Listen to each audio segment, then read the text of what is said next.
It's time for another episode of the Shaun Tabatt Show, a podcast where I connect you with thought leaders from across the globe, digging into some of my favorite topics like personal development, marketing, spirituality, and pretty much any other shiny object that happens to catch my attention. Today, my special guests are Daniel Emina and Rick Lawrence, and we're going to be discussing their brand new book, The Suicide Solution: Finding Your Way Out of the Darkness. Daniel and Rick, it is truly an honor. Welcome to the show. Thank you, Shaun. Thank you so much, Shaun. This is exciting to be on. Yeah, we'll have to figure out that balance of where we all talk over each other, but I think it'll go well. We'll just defer, and it'll all work out in the end.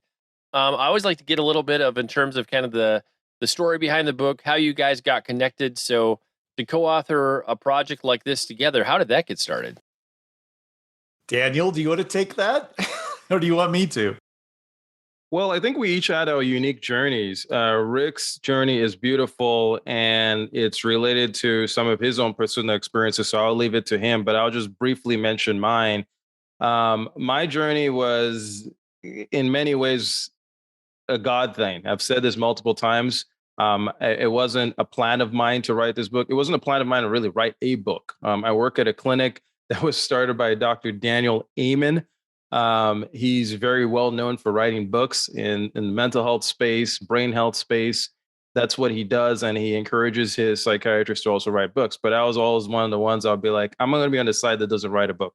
And this opportunity came up. It came up in the context of other things, in the sense I've been doing this work now for 7+ years, plus 5+ years of training on top of that. So I've worked on with this theme, and you unfortunately, I guess, become an expert at the theme, but also an expert at preventing the theme, which is obviously beneficial for the book context. But to actually choose to write the book, it was a series of events, some relating to my mom working on a similar project because she's continuing education. She's a minister. She was doing some continuing education things related to preventing suicide in the church. So I was helping her out with certain things, even did a talk for her once or twice. And then the book opportunity came up, and I was like, well, I probably would have said no, but I've already been talking about this stuff quite a bit with my mom, done some talks on it. I guess, let's see. And then Rick and I had a conversation, got already placed in his heart. He has his story on it. But after my conversation with Rick, I was sold. I was like, all right, this is definitely a God thing. Let's get going. And my part of this story is that I live in a county that has the highest suicide rate in America, and especially relative to teenagers. And I have a teenager and a young adult now as two daughters, and I was connected to the school community through them as well. So I had lived through many suicides that they were connected to, and what happened before and after those suicides. And I had a growing restlessness inside with everything I was hearing around these tragic events and what the reaction was, and how people in leadership positions were trying to help parents and young people deal with this afterward. And I write books about Jesus. That's what I do. And I couldn't stop thinking about the way Jesus it related with people in such a way to surface some of the destructive narrative patterns in their lives and heal them, not just heal them physically, but heal their soul. And that how much of that was a pathway forward. And so I created a structure for a book that was directly about that. My agent put it out there, and no one picked it up. And so this is one of those blessed failures. What my agent said in return was, well, Rick, this is a great idea, but you don't have a partner in this that understands the clinical depth and the research part of this well enough to add their voice to you. You don't have that right now. And that is what this book needed. It needed Daniel. And so then we took some of that sort of template as a basis, and then we started from there. And it became a conversation between Daniel and I about kind of a full circle conversation about clinical research and clinical practice combined with the way of Jesus, and how Jesus encountered people and how all of those three things meld together beautifully. That's what became the voice of this book. And I always appreciate, as somebody who works in the publishing space, every book has a journey and a story, and I love that it initially got turned down so it could be something even better by bringing on a co-author with the relevant expertise. And just hats off to Salem. I've been so impressed by the projects they've been picking up.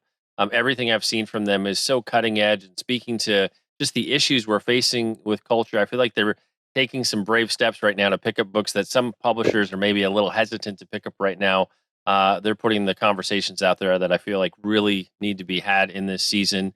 In terms of fallout from the coronavirus pandemic, obviously we've had a whole wide range of social and cultural issues. But in terms of suicide, people feeling suicidal, like statistically speaking, like I feel like we see anecdotal things in the news and whatnot, but as we're in this latter part of 2021, how bad has it gotten for people? Go ahead, Daniel. Rick. Okay. Well, well, I'll just throw out, and then Daniel, you can jump on here. So we've referred to suicide as the epidemic on top of the pandemic. It was already at epidemic proportions, and the pandemic only made it worse. So the pandemic, in so many ways, has just magnified trends that were already happening. It's just made them all worse, whatever they were, and that's true with suicide as well. It's about to become the number one killer of teenagers. About to. The trend has not stopped, and if it keeps going in the direction it is right now, in 2 or 3 years, it will have surpassed accidental injury as a number one killer of teenagers.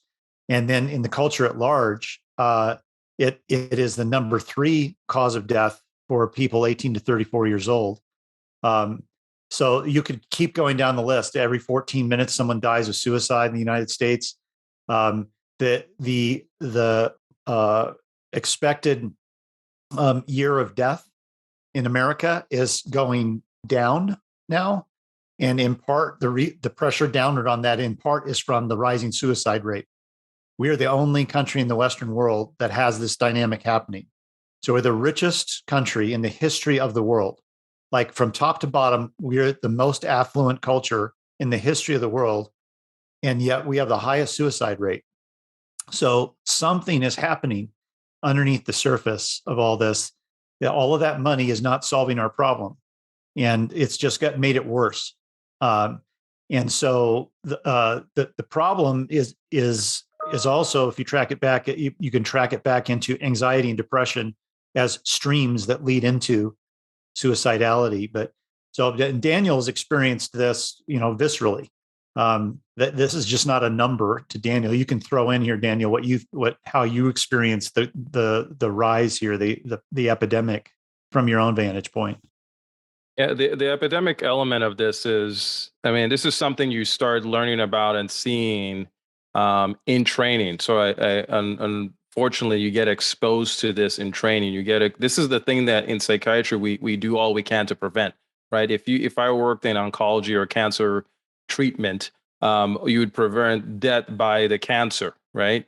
In psychiatry, you prevent death by the illness, but people don't always think of brain health related issues or even suicide as medical, but it is, right? There's a medical element to it that will eventually lead or can lead for some people to want to commit suicide. So this has been something I've been exposed to, and I've had to learn to help mitigate and manage, and by the grace of God, help clients away from that risk. Now, the things, just to add to what Rick has already mentioned in relation to what's happened in his last 2 years, especially with COVID, we definitely saw that uptick in calls, especially in that first 3 months or so. 3-6 months, people were just, oh my goodness, we saw all the angst that showed up in every aspect of life, whether it showed up in internal directed anger or external directed anger, right? It was going to show up somewhere, right? And that's why we eventually saw, whether it was protest and from all sides of the aisle, there was different types of protests that showed up along the way. And then some people did have internally directed anger. Now, the internally directed anger tends to show up in maybe suicidality, Interestingly enough, the suicidal numbers as far as completed suicides stayed steady. The thing that actually increased there was all the other things that people die of, right? The risk from ODs shot up, right? There was another 30,000 or something like that ODs in that same time period, much more than normal, right? So people were maybe less stressed because they didn't have to go to work and deal with other things, but now they were using these substances, using more of them, and we were getting more ODs. We're getting more ODs. There were also issues with increased abuse. So it showed up in other ways than just in the suicide number in particular. One of the things that really comes out very clear in the book is how helpful it is to shift or pivot from looking at this as strictly a mental health issue to really more of or also a brain health issue. Daniel, I'd love for you to speak to that a little bit about how that reframing helps you to maybe better treat your patients. Yeah, and that's one of the privileges I have of working at the Amen Clinics, which was founded by Dr. Daniel Amen. As I mentioned earlier, he writes a bunch of books. People know him probably from Healing ADD, Change Your Brain, Change Your Life. There's many books as he's written. But he actually has a clinic, and now it's a nationwide clinic where I think we're about 10 clinics. We're opening more. And one of the particular things we do at the clinic is we do something called neuroimaging. We actually take pictures of people's brains. We believe, why don't you look at the organ that you're treating, right? In psychiatry, it's one of the rare breeds of medicine that you actually don't look at the organ. You just ask questions. And the challenge with just asking questions or having someone fill out something is that they have their own biases on how they fill it out. So two people would come in with depression and say they're depressed, but drastically different things could be happening in the brain. And that's actually what we found. That's literally what we found. We started taking pictures of brain just to see, and there were drastically different things. No two depressions looked exactly alike, right? And just with that perspective, when you start seeing brains and you get good at being able to see what a healthy brain is versus what an unhealthy one is. And then you tend to find out that, hey, look, people with healthy brains tend to feel better. People with unhealthy brains tend to not feel as well. Huh. Maybe we should make that connection and go, let's get people's brains healthier. Right? Just that simple element of it and being able to show someone that when they come in and say, I'm not feeling well, and they're able to actually see on their scan that their brain isn't healthy, then okay, well, that helps us know that maybe we need to do a little bit more. That little shift, not only in for the patient who's seen it, but for us as clinicians, changes the way we look at a client, changes the way we create treatment plans for a client. It's not about their weakness. It's not about their fate isn't strong enough. Sometimes it's just about your health, your literal brain health impacting your decisions you make, the way you feel, how you even relate to others, how you enjoy your job, how you feel connected in your relationships or in your faith. So just that in itself is a drastic, and probably one of the biggest things we want to communicate in the book. Also, um, look at your brain health. Yeah, and it's kind of like it's almost like a cardiac uh, doctor showing you getting a look at a blocked artery and saying, "Hey, look at the blockage here. This is what we need to do to correct that." They're looking at the organ and they're pointing out what is causing your decline in health. It's a similar concept, and what Daniel's talking about now in the book we refer to as hardware. So we talk about the human being like a computer in the sense that we have hardware and software. The hardware is our biology, and software is our psychology or our soul. Jesus has something to say about both of those things. And clinical practice has something to say about both of those things. You can treat your biology and you can treat your psychology or your soul. If you have a bug in either one of those, to use that computer language, and the bug is significant enough, it can lead to a failure of the operation of the computer. And that's what happens, a systemic failure of those systems in someone who heads down this path to suicidality. And so instead of tacitly saying there's nothing we can do about this, or the approaches that we make are surface in their impact, what if we pay better attention to hardware strategies and software strategies that actually have traction and track back to what we know Jesus did with people that had traction in their lives. And then I want to pull on the thread of Jesus a little bit more there, in terms of combining clinical practice with Jesus-centered practices. How do those two mesh well together? Because you don't always see those two coming together. Yeah, that it's interesting because if you think about if you use this filter that we're talking about now, and you use that lens to think about some of the interactions Jesus had, one of the interactions Daniel and I talk about is when he heals a paralytic man who's brought to him on the Sabbath with a bunch of religious leaders standing around, and he's brought to Jesus with a clear biological problem. He's paralyzed. The reason that he's before Jesus is to heal his biological problem. And Jesus looks at the man, and the first thing he says is, "Your sins are forgiven," which infuriates the religious leaders that are standing around. But Jesus seems to ignore the obvious biological problem in front of him and addresses a soul problem first. He is essentially saying, your problem with your soul is as significant as your paralysis. So let me address that first, because they're both about equal significance. He addresses the soul problem. The Pharisees go crazy about what he's done. And Jesus essentially says, well, it's just as easy to say that as to rise up, take up your mat and walk. So, hey, rise up, take up your mat and walk. And the man gets up and walks. What's happened there is a two-tiered response to this man that elevates both of his issues, the biological issue and the psychological or soul issue that needs to be addressed. And you see Jesus doing this as a pattern.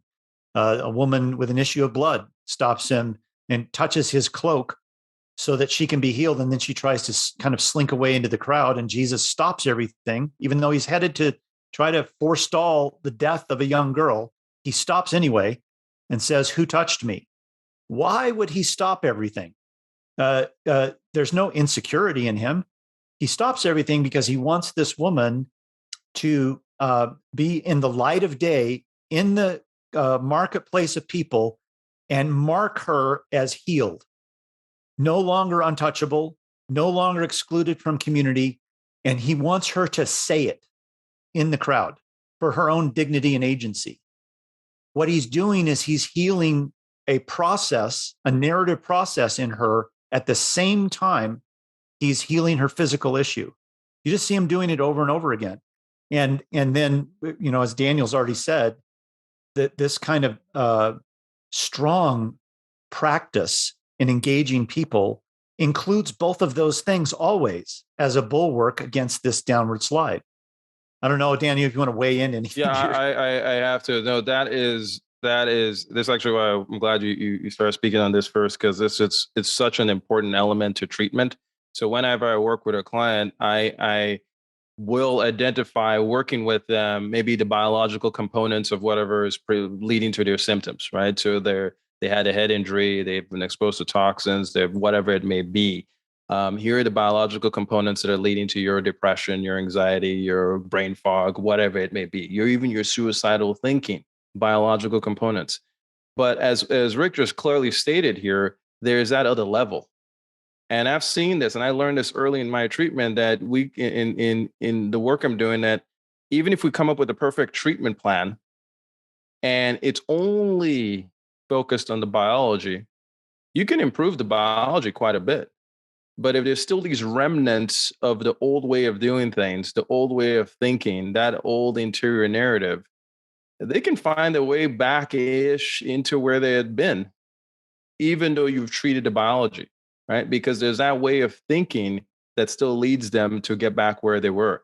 And this is what of course, Jesus knows this, right? So he's not only physically healing, but he's saying you're valued, you're marked as healed, you deserve to be part. You're not just unclean and go in your outskirts. Join, be part of all of this again, right? And Jesus marks that to change that interior narrative. And that's partly one of the things we want to try to do in the book. As much as we are going to talk about biology and such, and things that you can do there as much as we can and do on your own, even before you meet with somebody. But there are also parts that you need to do working on that interior narrative, working on that belief systems. And Jesus is the one that helps us clearly identify where those failings may be, where those lies of the enemy may be, and then working on that path to clarify that and actually tell the real truth about ourselves.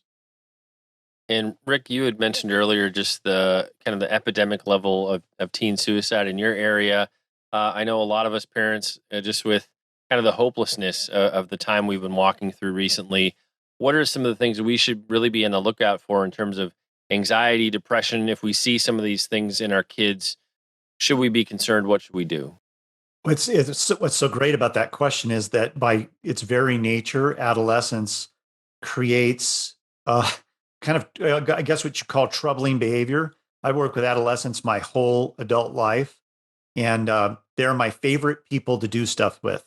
Um, but to the outside world, they seem inscrutable sometimes. They seem like given to wide mood swings, extreme behaviors. So, which of these two am I supposed to be concerned about, and which of these are like normal adolescence? That's what complicates this some. What's clear among teenagers who have completed a suicide, when their friends talk and backtrack, there's clear threads about the pattern of thinking that they saw in their friend. It's at which point do you sound the alarm bell in this situation? Sometimes also these teenagers have already surfaced their either their thought life or their intentions, and they get help of a sort. But what Daniel and I talk about in the book is that these destructive narratives that take hold in us are like bugs in a computer. They have to first be surfaced and seen for what they are, and then there has to be an array of intervention around that destructive narrative. It's not just telling someone, "Oh, that thing that you believe about yourself really isn't true." That's a frontal approach to trying to deal with a destructive narrative. In the book, we try to provide a huge menu of possibilities that come from the side, that address the issue from the side instead of frontally. Because as people, we typically resist frontal approaches to an issue of vulnerability like this. We deflect the frontal approach to it. And kids are very good at this. So what's needed is a sideways approach that can access the narrative and change its trajectory. Daniel, I'd love to hear how you would add on to that too, onto Shaun's question. Yeah, so it's a couple of layers, right? I mean, one of the first questions usually comes up for parents is like, what should I watch out for? Some of it is I think most of us know, obviously, if the person is looking depressed or anxious or sad and they actually look that way and or even communicate it, those are the easy ones, right? I think it's when it's the nuance, when they start pulling back from things that they normally usually enjoyed, speaking in ways towards himself that is maybe a little bit significantly more unkind than maybe at their baseline. The level of negativity goes up. They're not hanging out with the friends they used to hang out. They're isolating more. These are things that usually increase a parent's wariness, or should at least bring into, hey, conversation, how are you doing? The other part of it is that most of the time when we do get that answer of I'm not doing well, people don't know what to do with that. And I think one of the first starting points is be mindful of where you're at emotionally, because where you're at emotionally can either encourage more conversation or it can shut it down, and then that person goes in and then they don't share anymore. Because often it's is that people will say, well, we didn't have any idea. The person may have left some hints, but it might have been a year ago. It might have been whatever time period ago. And then at certain point, they decided people don't want to hear those, or people say, you'll get better. It'll be okay. Yeah, just pull it together, read the Bible more, be better in your faith, whatever it is, some quick platitude that doesn't really let them express what they've been feeling, which then makes them go, let me go in to try to manage this. Often, like even in when you're trying to improve behavior in a kid, when you're a child, it's not just about the behavioral plan or the structure you provide, it's about the relationship you build. Okay. So even with this, if you notice a child is pulling back, it's not the frontal approach. What's wrong? You don't look happy. What's wrong? You're looking sad. Why aren't you doing your, that's a frontal approach, right? The sideways approach is actually discussing or communicating with them about their points of interest, building a relationship around their points of interest, finding ways to slowly encourage greater level of interaction or relationship without you going, oh yeah, you should probably do this. It's probably because you didn't do that. The advice element usually can shut down that communication.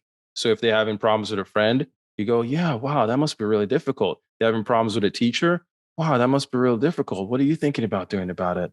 All right, I'm here. I'm listening. If you ever need me, and if they, there will be a point where they might be willing to listen to you.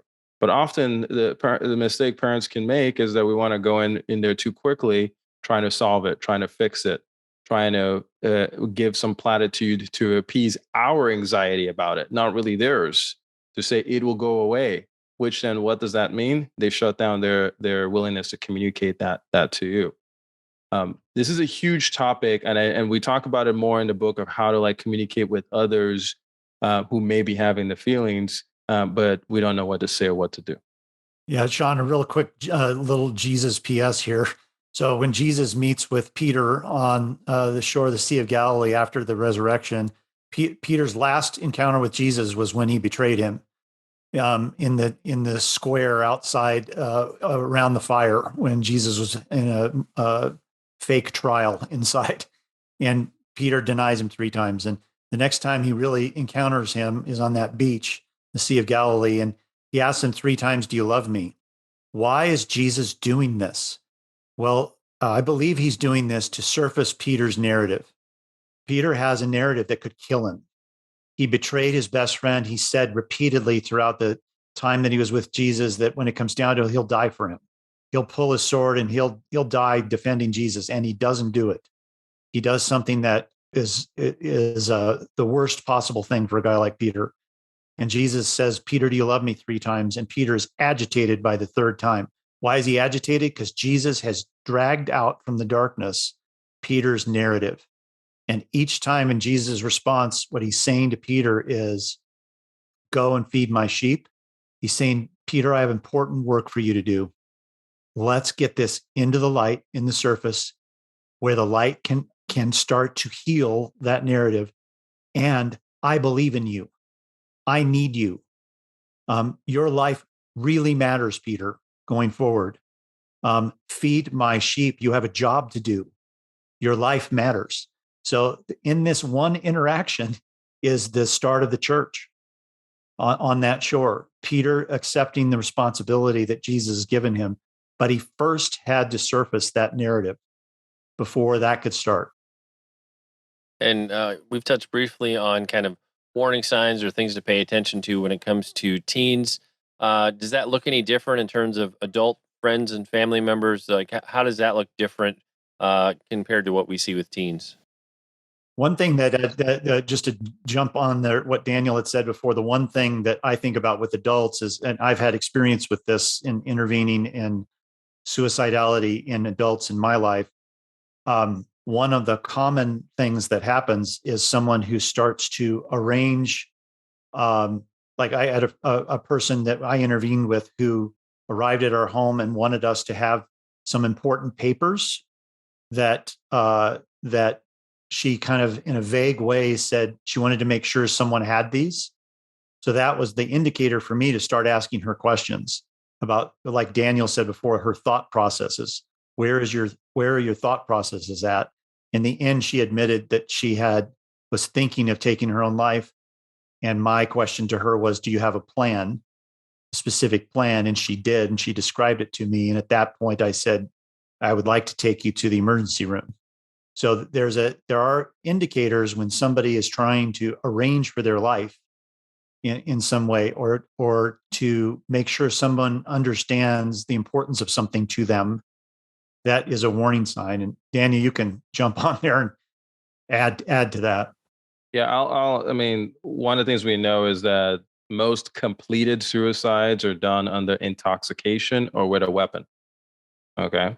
So most suicides actually, suicide attempts aren't quote unquote successful. Okay. But with a weapon or with intoxication, significantly more likely to have a completed suicide. So one of the things I always look at is, as substance use gone up, as substance intake gone up, in those episodes of intake, do they tend to go to its aggressiveness? That's all something to kind of be concerned with. And if there's weapons or things that could be used as a way to harm self, that's also something else to be thinking of. Of course, you can't prevent everything, but just being aware of some of the basics, especially if some of the substance use is going up, if there's too easy access to its weapons, if there has been talk of it in the past, being more free and open to have these discussions. It's literally why we have this book out, is that we want people to be able to have these discussions. Normally people feel uncomfortable having this discussion, and they're like, well, if we talk about it, doesn't that mean we'll put ideas in their mind? No, actually, it's worse. They've done studies on this. Worse to just pretend it's not there. It's better to have an open conversation about it. It's not about planting the seed of it when you have these open discussions about it, right? So being free and open and having these discussions actually sometimes ends up being much more beneficial than thinking, well, I better not say it. They look kind of depressed. Maybe I shouldn't say it. I don't want to put that in their mind. That is actually worse. And in terms of the reader's journey with the book, they get to that last page, close that back flap. Like, what's that resounding message you hope every single person takes from the book? That's a great question. That I'd answer it two ways. Jesus is good and he's for you, and he is not giving up on you. He will walk into the cave with you. He's not afraid of caves. He lives in caves. He's not afraid of the dark. He lives in the dark. He will be with you in that place, always working to bring rescue and redemption, but never overpowering your own agency. And then the other thing I would hope people would leave with is the last 2/3 ish of the book is this wide menu of practices and ideas. Not all of them do we ever expect any one person to adopt all of these. It's just a menu, like a Chinese restaurant menu. There's a lot on it. But that people would leave the book thinking there are 3 things in this book that I can do. I like that, resonates with me. I'm going to start doing those 3 things because I want to try that, and coming away with a bigger bulwark against this downward slide of anxiety and depression because of it. That's what I hope happens. For me, it's really the tagline. Finding your way out of darkness is our tagline of our book, and it references kind of that valley of the shadow of death kind of situation, right? When someone has been that depressed and in that state where suicide actually feels like the better answer, to believe that there's a way out can be extremely challenging. When someone goes through his book, reads the book, and even listening to us now, I want them to have that hope that there is a way out. You just need a guide. And we have a loving Savior who is that guide. And he's putting little tidbits of information around you, even the person who's listening to this right now. This is part of your information of how to begin that pathway out. And then for the other person, the person who isn't suicidal, I was like, this is interesting, but I'm not suicidal. This is probably not for me. The other tagline I kind of wish that we had for this book was a way to live. Because in all reality, it's not just about treating suicidal ideation. It's about living in a way that's intentional, that promotes life. So in many ways, we could have not used this title, put it as just a way to live, and just a way to live life, and it would have accomplished those things. We want people to have hope, and we want people to have a way to live. Well, fascinating conversation, guys. The book is available wherever great Christian books are sold. And sadly, it is time to bring this episode of the Shaun Tabatt Show to a close. Many thanks for being a part of my conversation with Daniel, Emina, and Rick Lawrence. Once again, our book today was The Suicide Solution, Finding Your Way Out of the Darkness. And Daniel and Rick, I want to say thank you so much for sharing with us today. It's been an honor and a pleasure to have you on the show. Thank you, Shaun. Thank you so much, Shaun. Thank you for letting us on your platform. Thank you for what you're doing.